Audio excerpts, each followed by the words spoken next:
Ladies and gentlemen, welcome to another episode of E-commerce Mastery.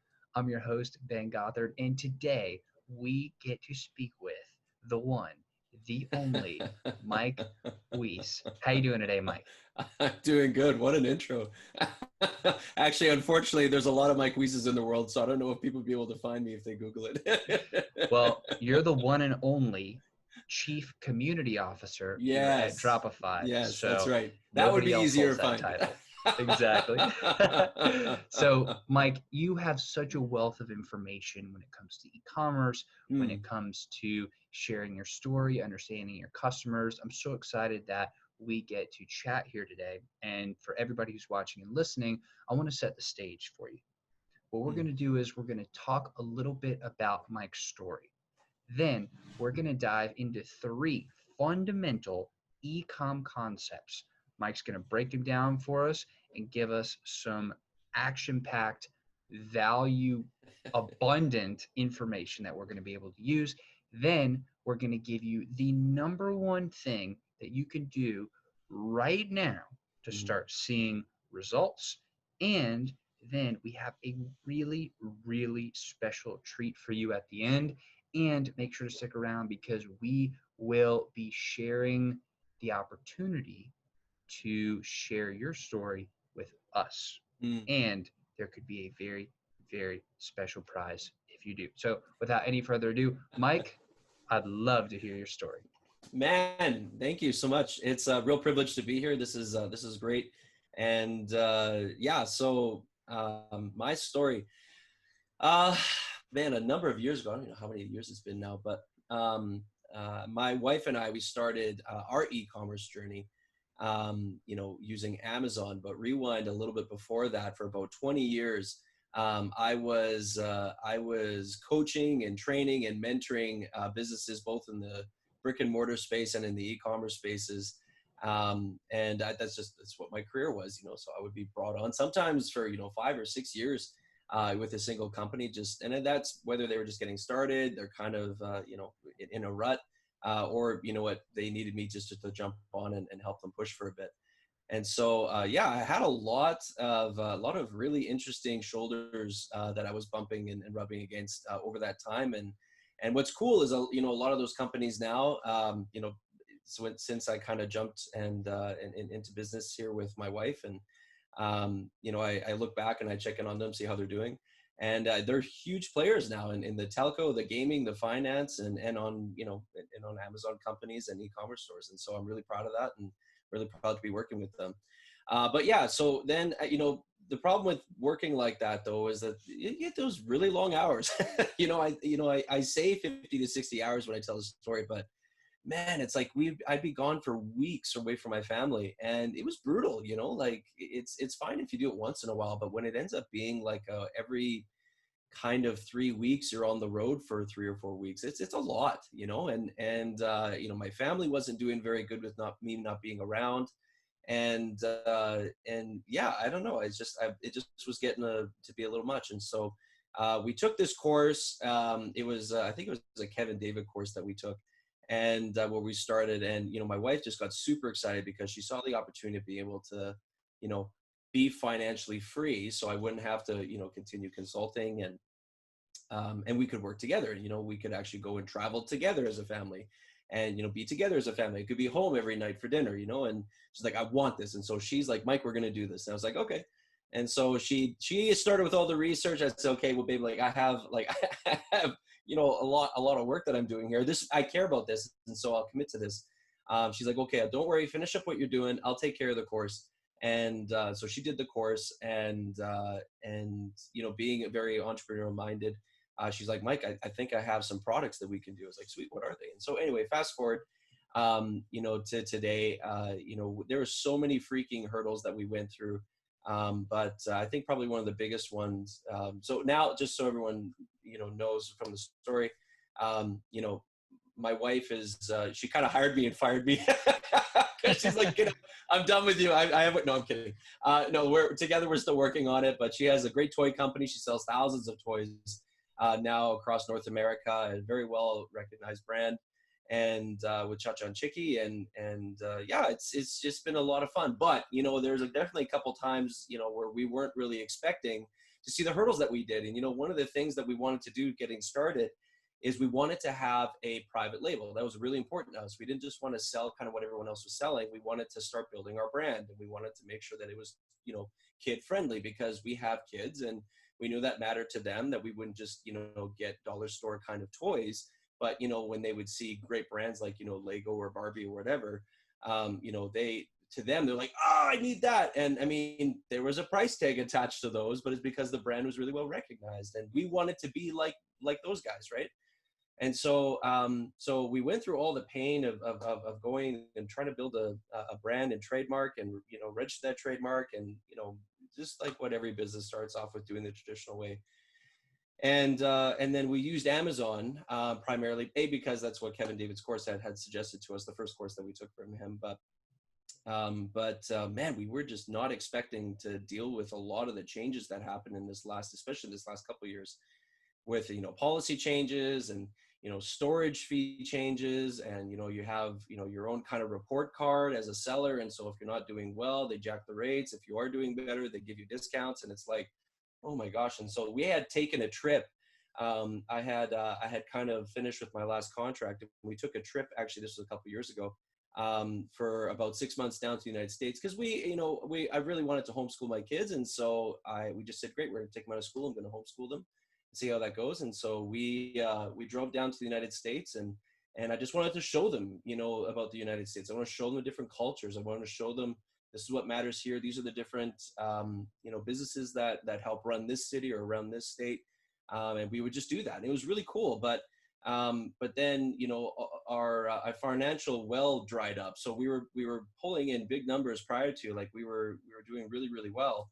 But then all of a sudden, everything kind of froze up because Amazon changed the policy and around toy brands, and it was because a lot of people had been grabbing a lot of stuff from overseas, and just kind of drop shipping them into Amazon. And so they said, forget it. You know, like, we don't want our customers having a bad experience with this, bad quality, not good customer service.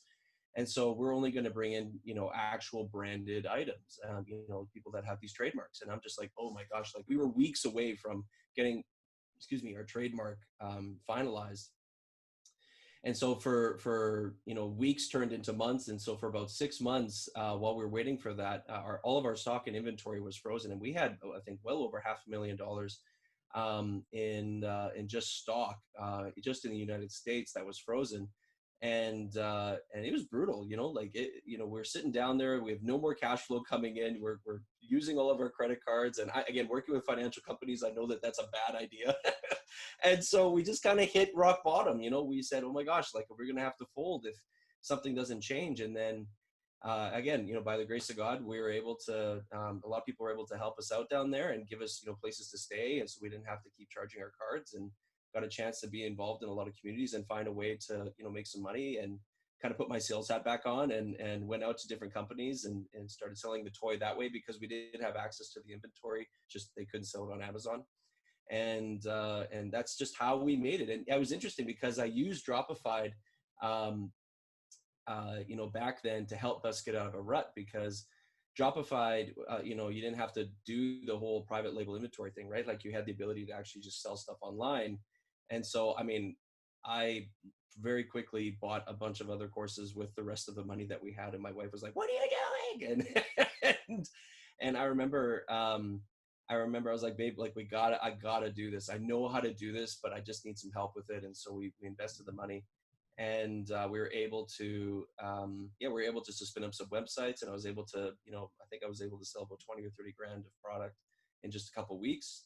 And that's what actually allowed us to go back home. And so we got back home, hit the reset button, and then sure enough, that's when all their trademark stuff came through. And so everything kind of wrapped up from there. But yeah, you know, when we got back home, you know, my wife and I, we had said, listen, it's like that sucked, you know, like, that was an interesting journey, and we learned a lot, but man, that sucked. And there's gotta be, I don't want to fall into a trap like that again. So how do we take care of that? You know, and luckily, you know, with now being trademarked and branded and everything like that, you get to bypass a lot of that stuff that we faced in Amazon. But but you know, and then when I chatted with Chase and Lowell with Dropified, and they had told me about this this new supplement on demand plan that they were doing, and I was like, okay, that's cool. Like, you know, you guys are going to be, you know, drop shipping supplements. That's sweet. But they're like, oh no, like it's more than that. So they actually kind of walked me through what it is, and I was like, oh my gosh, like this is freaking brilliant. Like,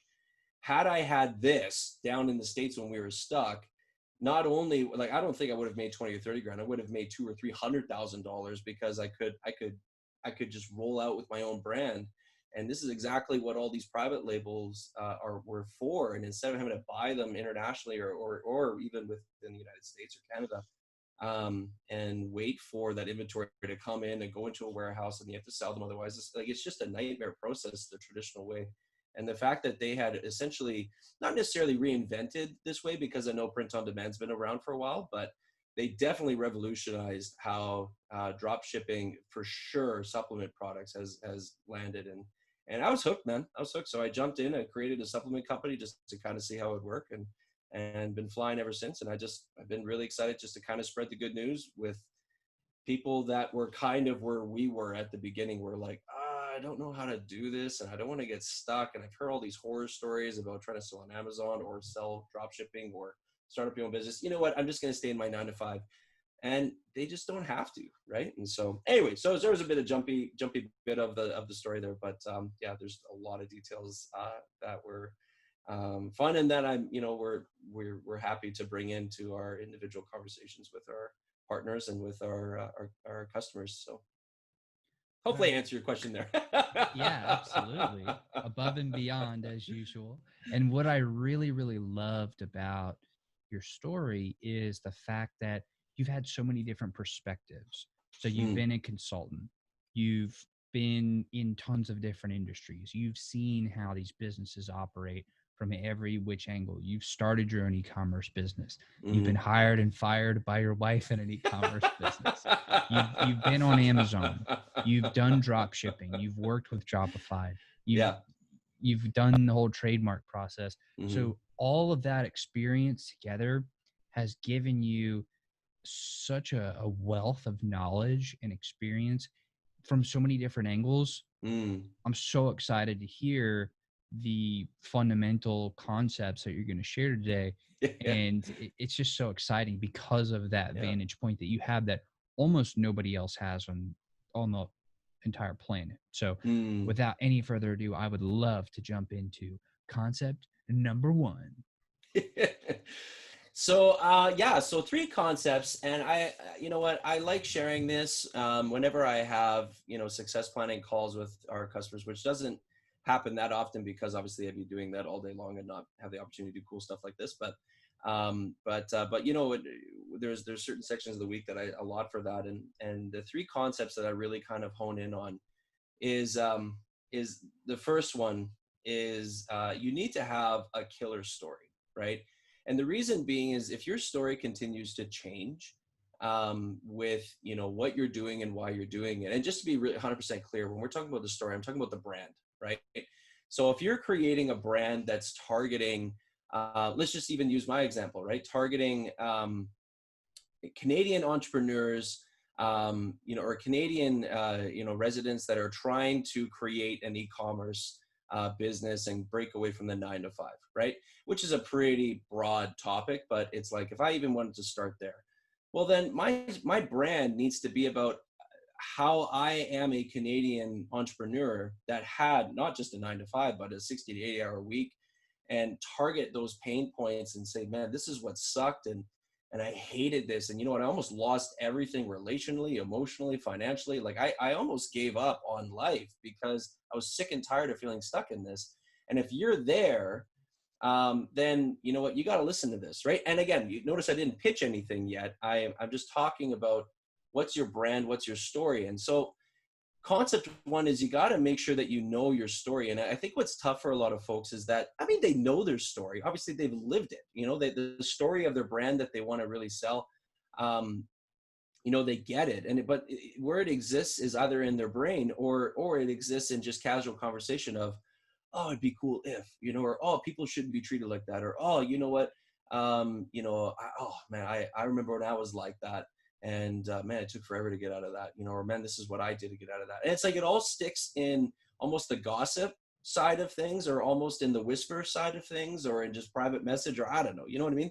It just stays behind closed doors. And so I'd say concept number one is, if you want to, is you need to build a brand, because people need to trust what it is that you are going to sell, right?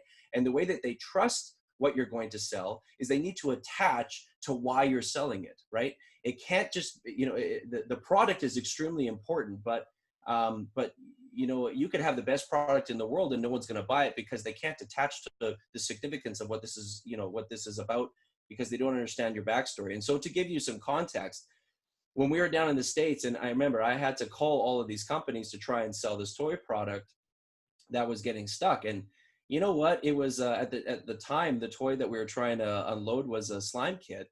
And it was really cool slime kit, because we had, you know, had our daughter on it, and you know, it was kind of more her product, and my wife had kind of gotten together. They really worked hard to create this amazing, you know, slime kit. But the thing is when people just heard slime, they immediately said, okay, well, the trend is leaving, because they take a look at 2 or 3 research tools that I was using as well, and they're seeing the downturn of slime. And so if I just stuck with the fact that I was trying to sell them slime, I would lose, right? And I did lose a lot of interest from, you know, prospective businesses. But the second that I introduced, you know, the fact that this is a family company, I mean, I could have gone so far to say that we're stuck, we need help, but I didn't do that. But if I were to say, you know, we're a family, we're a North American, you know, owned family. This is literally a product that has, you know, revolutionized the way that people think about building slime. There's no mess. It's DIY. It's education based. You know, it helps with STEM learning, and we target what parts of STEM that talks about. And you know what? Instead of you having this slime, which you're right is on the downtrend, because you're talking about $6 and $7 slimes. This is not a $6, $7 slime. Our margins are this. This is what we want to give you. And honestly, we wanted to partner with you, because this is also what we heard that your story is, we read that your story is, and we think it'd be a cool partnership. You know, there's some pitches when it comes to the product and that, but the whole point is I attach it to my story about why we built it, what the focus was, what their story is, what their focus was, and how our story and their story were really, really similar. And that's the whole part about brand. Sorry, this is gonna be a very long conversation if I keep going, but the step one, you got to identify your brand. And how you identify your brand is, what story do you have, and what story do you want to tell people, you know, that you think would benefit from a product that you're trying to sell. So it seems like, to very quickly summarize this, because I want to make sure we can dig out as much of this golden information as possible in our short time together. Mm-hmm. But it seems like step one is, we really need to be clear with our brand and our story. Yes. And I think a good word to use would be to articulate that story, because we all know what our story is, but making sure to pull out the most important bits, the most meaningful parts, and this here and that there, and bringing it together and really sharing that and articulating that in a powerful way. That does take a little bit of work. And it's not as simple as just talking about it randomly in a conversation, but really putting thought and effort into it. Definitely. So with that being said, now that we have articulated our story, we've discussed this, let's move into our second concept. Yeah. So second concept is, once people understand the story and the backstory, what should have happened in that story is identifying some sort of a problem. Okay. You know, if you're talking about even just a supplement, for example, if you're talking about back pain, or if you're talking about joint pain, and you aren't able to get out of bed in the morning, you weren't able to get out of bed in the morning, or your husband or wife wasn't able to get out of bed in the morning, and it was affecting your relationship, it was affecting what you're able to do. That's your story, right? Now, the problem there is the fact that there's something that's hindering you from, you know, doing what it is that you want to do. And that's just unfortunately your story. However, the second fundamental thing here then is, you have to make sure that you have the right product. Okay. So many people just really try and spin, you know, something with very a generic product, which can work. I mean, you know, I think advertising is a really effective way of actually communicating, oh my gosh, this is going to be the savior of my moment kind of thing. But you know what? To put that aside for a second, the product, in my opinion, the product is literally the most important thing. One thing that the reason why I say that is because you're going to build up, this is the story, this is the problem, and man, when I use this product, this was the result that I had. And this is exactly what I was looking for that I couldn't find anywhere else, right? So if your product, for example, was, using our toy example, back in the United States, if the problem was that parents hate slime because it always gets into the carpets and they never want to buy it for kids because it makes a giant mess, and you know what, they're always stuck cleaning it up, and the kids aren't even really learning anything, and they're always worried about the toxicity of it and blah blah blah. And then you tell them, but so what we did is we created this product that wasn't toxic, that you could, it was literally no mess. The way that we designed this slime was that it wasn't going to stick in carpets, and actually it was educational. Well, now you can see how that transferred the problem they were having into here's the product, and this is why we built the product this way, but this is the solution that we have. If you were using, for example, a lot of the products that Dropified has, especially in the supplement on demand supplement on demand plan that they have, you could take any supplement and do the exact same thing. And that's the beautiful part about the way that they designed it, is you can communicate a lot of that story, a lot of that product, and a lot of the results of that actually on the label itself. It doesn't have to just sit on the sales page or on the landing pages or on the sales funnel. I mean, those are going to help really boost the message, but the product itself actually has to work. And so you have to make sure that you're investing so much time in the research, especially if you don't know what product you're using, or if you have an idea kind of what product you want to get, you got to make sure that it's quality. And part of making sure it's quality is you got to do your research. You got to make sure that other people is there anything like this in the industry right now? If so, what's wrong with it? What do people hate about it? So what can you do to improve it? And so do your research on existing products, find out what you can do to fix it, and then go to the manufacturers that make it and say, hey, listen, I love this, but I want to make these adjustments because these are the problems that people are having. Can we do that? And in today's age, yeah, you can. There's very, very, very little that people are incapable of doing outside of making something invisible, which even then, who knows? It depends on who you talk to, I guess. Just a matter of time. Right. And so, so that would be, yeah. So the product is really huge. You got to make sure that your product is actually solving the problem, and how you do that is figure out, what problems, people are having with existing products that are already like that on the market, and building it up. Or if it's not currently on the market, come up with something and talk to professionals on how can we do this. And again, I don't think a lot of people are fully into the pure creation of product. I think a lot of people are on the, advancing of products. And so that's kind of more where I'm talking about. But again, if you have a great idea that you want to patent and that you think is going to change the world, then do it. Make sure your story's there and make sure you have a quality product that actually works. One other note I'll say in that before we move on to the third phase here is you do not have somebody else test that product before you test that product. A lot of mistakes that people make is they're like, oh yeah, it looks like it'll work. Oh yeah, on paper, that's good. And so they just start selling it out of the gate. That is an absolute no-no. It's okay to have like little research groups or focus groups, which are more controlled environments that you're saying, hey, listen, I want your input. I want your feedback before I go to market. That's cool. But I would say before even that, you got to make sure you are always testing it yourself. You're always trying to say, hey, if this, this is the problems I'm dealing with. Is this helping solve those problems for me? What do I like? What I don't like? You got to be the absolute worst critic of that product so that you make sure that it is exactly what you want, exactly the way that you want it before it even goes into your focus groups or your testing groups. So yeah, so all summed up, you got to have the right product that's actually going to solve the problem that you've explained in your story, so that you can say, because of this, I now have this, solution, or I have this experience, whereas before this was my experience. I want to make sure we're tying these concepts together so that it all makes sense. So I have a question for you. It makes sense for sure. We need to identify our brand. We need to tell our story, articulate our story, and we need to have a high quality product that is going to solve a problem. How exactly do those things mesh? For example, when you're telling the story, is your story uncovering the problem? Is your story framing the problem, and then the product is coming in to solve that problem? What's the bridge between these two concepts? Yeah, that's a great question. So to answer some of them, yes.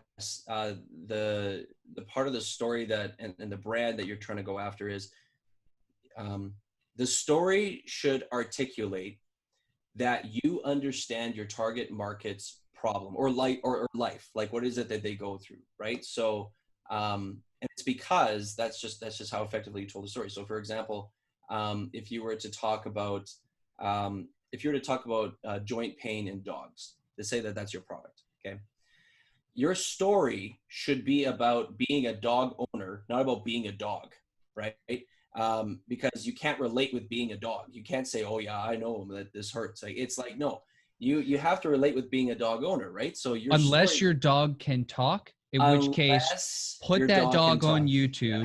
Yeah. Put that dog on YouTube immediately, because that is a hell of a story right there. Totally. And so for example, and again, I'll pull even from something for myself. So the story needs to be about, how you used to have so much fun with your dog, and, really lay in, what was your dog's name? What was your dog's breed? What did you used to do? Have fun with it. But like, say you used to go on runs or walks or, swims or whatever. But what you didn't know was that because, and let's just use my example for, a story from my past, is I didn't know that living in Calgary, Alberta, which is very cold, by the way, that if I were to throw the stick in for my dog Rocky into the Bow River in autumn or in fall, that the water would be too cold by the time that he was 6 or 7 years old. And that was bad for him because he would freeze up his joints, and then he'd jump back in full sprint because he's not aware of his joints or not aware of his joints. And so after doing that for a season, I ruined him for spring, and that's where everything, the downturn started happening. And obviously age plays a factor as well, but I didn't know that. So now I am in a place where I'm like, oh my gosh, what am I going to do to help my dog out? Because I made this massive mistake. I'm not going to do joint support surgery. Like, I'm not going to do anything like that for him. I need something that's going to help him because I want to give him the best quality of life. So you can see my story there is, oh my gosh, Mike's an idiot, first of all. Second of all, I'm sure a lot of people don't throw a stick in the Bow River in the middle of autumn in Calgary, and who have dogs, and heck, even if they had black labs, right, which is what I had, right? And so they do that, and now they're saying, what do I do? How do I help my dog have the best quality of life? Well, this is what I did, is I wanted to make sure that if I were to give my dog any medicine, that it was going to be medicine or supplements or something like that was going to actually help him. And instead of going through a truckload of stuff, I wanted to go to the experts. And so I did. And so the experts had said that this is what you're looking for. And I would dive into the ingredients, that ingredients like this, this, and this are what you're looking for. Stay away from ingredients like this, this, and this, because they're just fillers, or they make your dog fat or whatever, right? And so because of that, I put together this amazing product, and it's called, Mike's Joint Support for Dummies, not dogs, or something like that, right? And then you put, then I have a product here. I'm like, and now after I gave that to my dog, it was amazing because I was hoping that he could have this youthful lifestyle. Now he has this youthful lifestyle, and we're able to jump on runs again. I'm not throwing the stick in the Bow River anymore, but he's able to run. And you know what? He passed away, when he was 10 or 11. But I'll tell you, those last few years that he had, I feel like were really, really good quality of life. And he actually lived a couple of years longer, not because of the supplements, but because, whatever, he had a better quality of life, And you can see there's a lot of really effective communication from that story to the product. And it's saying, so if you have a dog and that is dealing with joint support, maybe you didn't throw it in the Bow River. You know what, I want to tell you, mine's not the only story. And so let me go ahead and share some other stories. And so anyway, that would be an example of bridging the gap between the story, the problem it fixed, and the actual, product, and then what the, product was able to do. So I think in essence, they have to go together, and they have to work almost they're one and the same, where the story, by definition, it introduces the product. It creates the need for the product. And the product is such an integral part of the story. The product creates the happy ending there. And it's a beautiful story. And thank you for sharing that one, by the way. And it's one and the same. So yes, they may be two separate concepts, but they all have to go together, and they have to work seamlessly And that was a Totally. great example of how that works. So now that we have our understanding at a much deeper level now of the first two concepts and how they work together, let's move on to the third. Sure.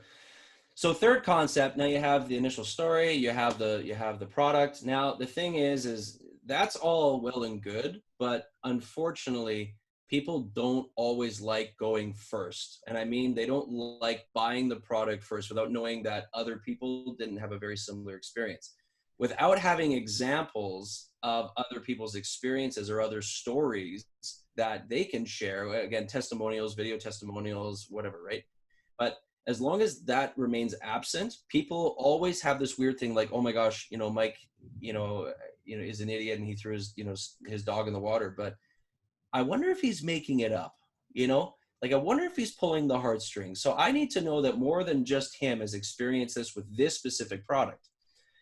And so to do that, you need to get other people's stories. You need to showcase those stories, and you need to make sure that you are a part of that person's story, not just your product, but I mean like everything that you built up to that moment. So your story, your experience, the fact that it's your company, the fact, that you have this product that was built kind of for your dog, but it can help other people too. And now you're hearing their stories and you want to be just as part of that story as possible. So I don't just mean, hey, take the product and shoot me a video back on what you think. That's a part of it. But I'm talking about, hey, what's your dog's name? Hey, is there more things that I could do to help your dog? Oh, you have this dog here? Let me tell you what, I'm going to go ahead and give you a free sweater for your dog for this year. You know what? Hey, what's your dog's favorite season? Hey, great. What kind of treats they like? Hey, I found these treats. I want to go ahead and send you something. Like that feels overkill, but it really isn't, because the whole point is that person is buying your product because they trust your brand. If you think about your brand is you're a dog lover. You're not a money lover. You're not a story user. You're someone that actually lives this out. Like your product, you essentially are part of your product, and like the supplements is just a product, but why you're selling it is the product as well, which is the brand, right? So third concept is you got to get your customers' stories. Just because they buy, that's not good enough. If they buy from you, that's great. But the follow-up and getting their stories is absolutely essential, because the more that they know that you care. So I'm looking over there as if there's some people over there. There's no one over there. But but the more that your customers see, not just believe or feel like you care, but see that you care, by going above and beyond for their personal experience, the more lifelong customer that you're going to be enveloping. And you know what, the greatest companies in the world actually are doing this with, and we're talking about with like hundreds of thousands of customers. They're literally doing this with hundreds of thousands of customers. Now they do it sometimes a little bit more automated way than, jumping on a phone call or doing something like this with your customers. But I'm telling you, if you're just starting out, like you need some fans, you need some true fans, and you need people that believe what you believe, and you need those people in your corner saying, if you're looking for someone that cares about your dog as much as you do, well, you got to talk to this guy, because man, he is outside this world. And you know what, just to be 100% clear, just because you are like going above and beyond, say for your first 100 or 200 clients, it doesn't mean that you have to do that for 200 or 300 or 400,000 clients if it really isn't going to work for your margins, because you have to make sure that you are taking care of your business as well. But here's the secret about why you do that. For at least the first kind of 100 to 200 clients, is you bend over backwards, you rip into a little bit of your margins just as much as you can while still remaining profitable, is because if you have these folks that are actually endorsing you, well, they all are going to have friends that have dogs like yours or dogs like theirs. And they're going to be, they're like I had made the example, like they're going to be the ones out there that are saying, you got to be buying this brand. And so again, people have different words for that, affiliate or endorsements or influencers or whatever it is that you want to call it. But just at a high level, these are people that believe in you and they're telling the world about it. And what better product could you have than a product that people believe in, and they're, they're spreading the good news out there, which is again going to help drive more customers. So just to make sure I understand, what we're talking about here is, in some way, shape, or form, and this is where some creativity will be required, collect and share and understand and publicize your customers' stories and Mm-hmm. really understand them, dig into them, help them dig that out and help them articulate that story, and almost be an advocate for your customers so they can be an advocate for you. Correct. Yeah. And if we have a couple more minutes here just to kind of really nail a point down. So I want to make sure I'm being 100% clear here that when I'm talking about getting your clients' stories or understanding your clients' stories so that you can reinvest into them and you can be an advocate for them, like you said so well, that does not mean give us a review. That does not mean we'd love a 5-star review. That does not mean go onto Google, and that does not mean send an email to us letting us know how we did. Like that it doesn't just start. Sorry, that can't just be where it ends. And unfortunately, especially on the Amazon world, but I know that it happens, everywhere else as well. Like if even Shopify, BigCommerce, Commerce HQ, like this whatever your platform is, it seems to kind of stop there where it says, hey, just, if you really like to leave us a 5-star review. And you know what, you need that because people are going to trust those reviews. They may not like the stories or look into the stories, that deep. They're just looking for a quick little, am I the first? No, perfect, I'll buy it. And that's okay. Make sure that they're doing that as well. But don't stop there because the other bit that people want to know is, how real are you going to be after I buy your product, right? And what I mean by that is, this isn't just for people starting out their businesses. This is why this is part of what I helped with even before with my consulting business. Is a lot of these companies had been in business for 10 years and they had a full line of products, right? Now, the problem here wasn't that I needed to help them introduce a new product. The problem was that they weren't listening to their customers' stories.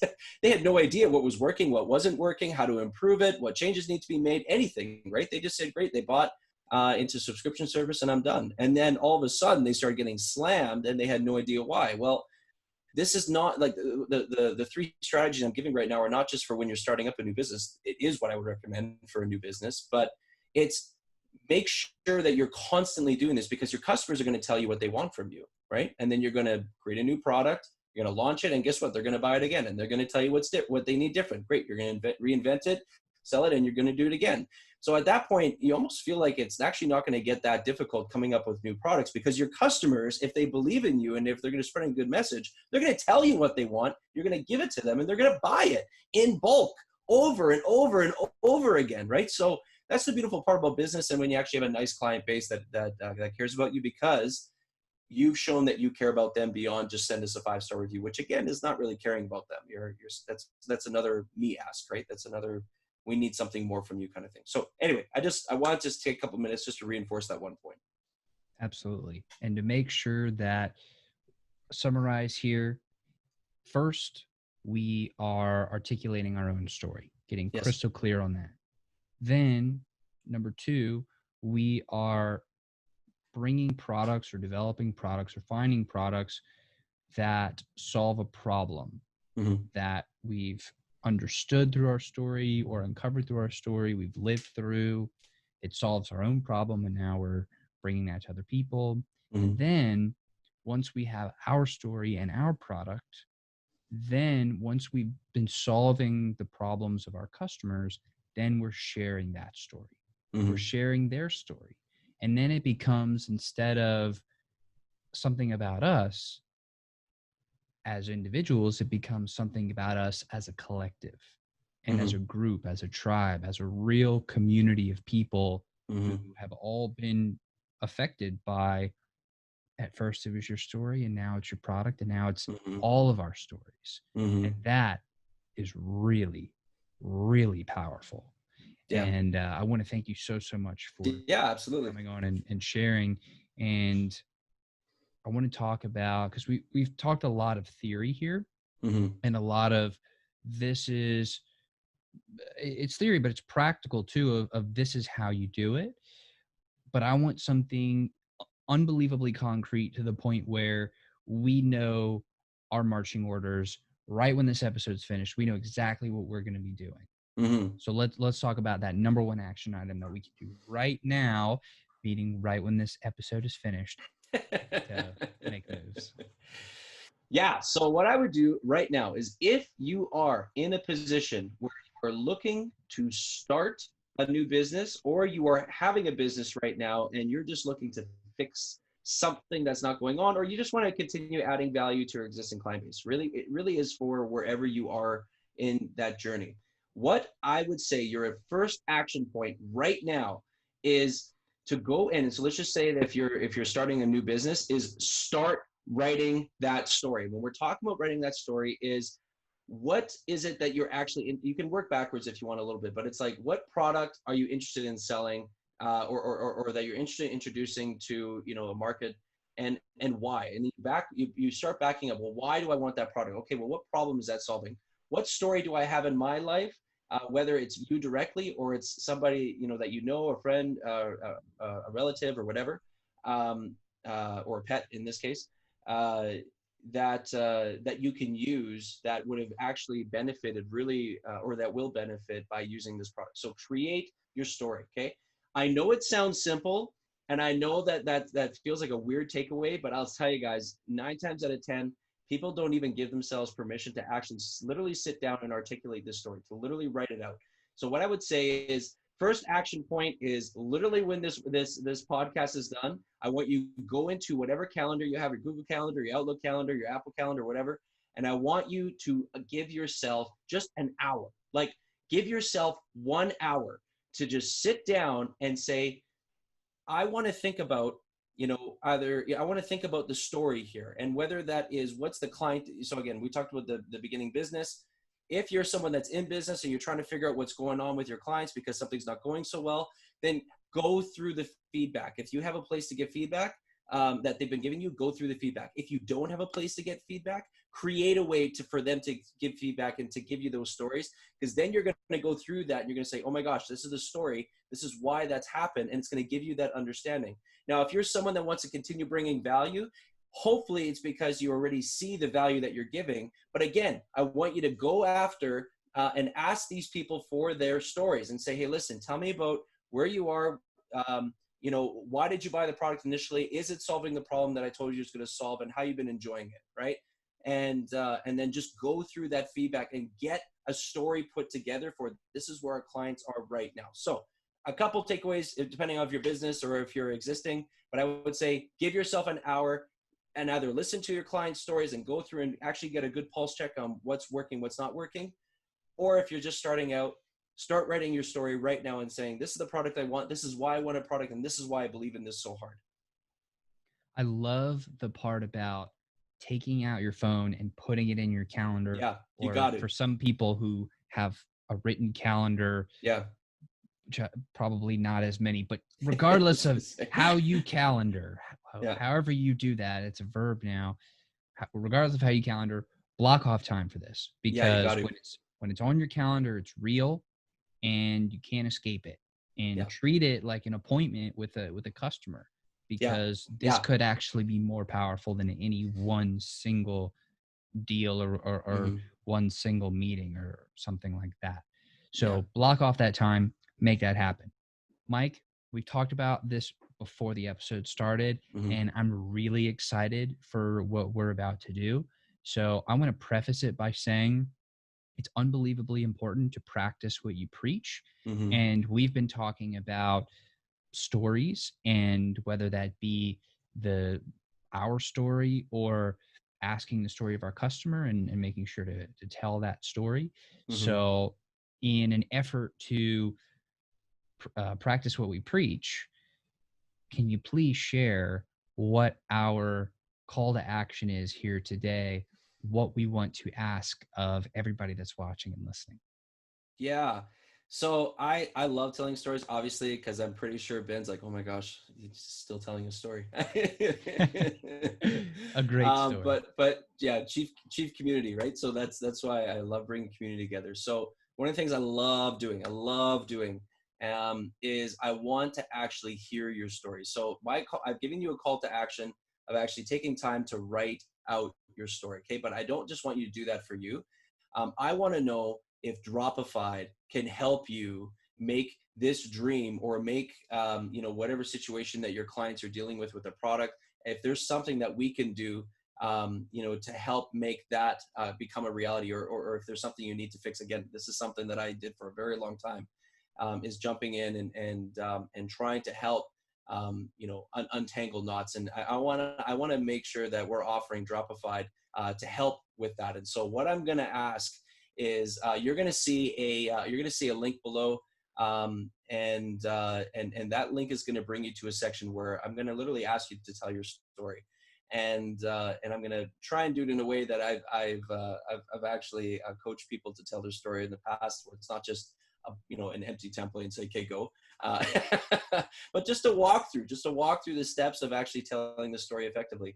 And the reason why I'm asking you for that, and again, that might feel a little personal for some of you, but it's because especially, let's talk about if you're a new business. If you're a new business and you're looking for a perfect product to kind of really bring to your clients, well, I tell you, we have an entire catalog of products, whether it's on the dropshipping side, that isn't branded, or we do have the supplement on demand plan where you're able to fully brand, fully put your own logo, label, and design on literally in thousands and thousands and thousands of variations. So we want to be able to help you find that product and bring that to the target market that you're wanting to go after. So again, it just gives us an opportunity to kind of hear your story and say, man, you're on the right track. This is great. This is something that we'll be able to help you. Now, if it's not something that we're able to help you, I still would love to hear your story, because to be honest, I love reading stories. It's a part of what my job is, which is a lot of fun. But I want to read your story, and I'd love to reach out to you and wish you luck. And so, yeah, so you're going to see the link below. If you're struggling on where you're even going to have the time to do this, or you just want to do this on your computer, maybe like on your break or something like that, then it's going to give you access to do that. So anyway, click on the link, share your story, and I look forward to reaching out to you. Amazing. So just to echo what Mike was just saying, there will be on YouTube a link in the description, and on the podcast there'll be a link, within the show notes, and that will take you to a place where you can then share your story with us, and we will get those directly. So this is not some automated deal. We're going to make sure that we have people looking at that, reading that, and we realize the gravity of that statement, since there are hundreds of thousands of people. So bring it on. Amazing. So Mike, pick up my speed reader book. So Mike, I want to thank you so much for coming on the show today and sharing everything that you have, sharing your story, and sharing some of these fundamental concepts. It's really been an honor and a pleasure. So thank you very much. You're welcome. Thanks so much for having me. I really appreciate it. Absolutely. And to everybody watching and listening, I cannot wait to hear your story, and I will see you on the next episode.